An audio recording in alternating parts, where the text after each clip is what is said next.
Hello, I'm Michael Feltman, immigration attorney in Dodge City, Kansas. Welcome to 3-Minute Insights, where we try to cover immigration law in about 3 minutes. This topic is about approval rates. We've looked over the past questions that I think are really important to ask in any immigration application process you're trying to accomplish. The first one is benefits. What benefit are you trying to seek? Second is what violations may apply. Third is what cures may apply. And fourth, if you found a cure, what's the chances of it getting approved? Thankfully, we have the government putting out approval rates statistically. Roughly every quarter is what I generally see.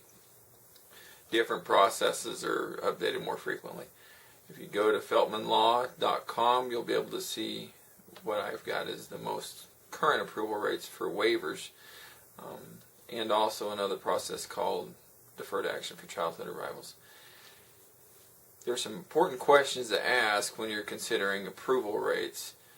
There's really two views you have to take. The first one is, what are the government approval rates? And secondly, what are the attorney's approval rates? People will ask me frequently, can you guarantee me an approval? Only God can guarantee approvals on anything. And so first you want to look at government statistics.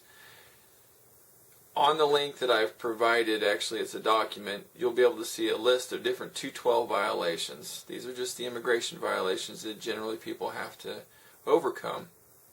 And each violation is listed in there.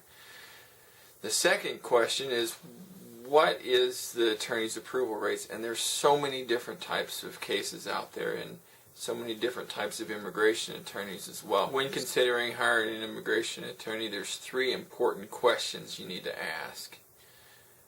First one is, how many have they done? What's their experience in this? Do they understand processing times? Do they know what seems to work, what seems to not work as well? That's the first question you want to know, is how many. Second one, they may have experience, but there may be lots of bad experiences, so you want to know what their approval rate is. It's real important to be able to do that, and again, you take that in conjunction with any government approval rate. Consider positives, negatives, how experienced is the attorney. Those are all factors. These are all variables to consider, but they're important variables, each one individually.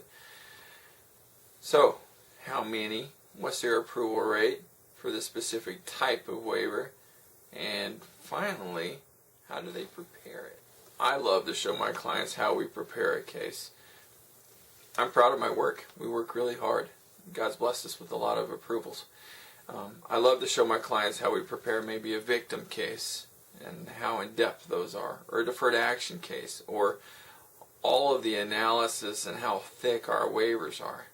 Or maybe it's a cancellation case, and impress on them how important it is that you provide each element very thoroughly to the government attorneys and the immigration judge. Those are the 3 questions you need to be asking the immigration attorney when it comes to approval rates. There's some variables that go along with that, and I feel like that's a good round perspective of understanding. Thanks for listening to 3-Minute Insights. This is Michael Feltman.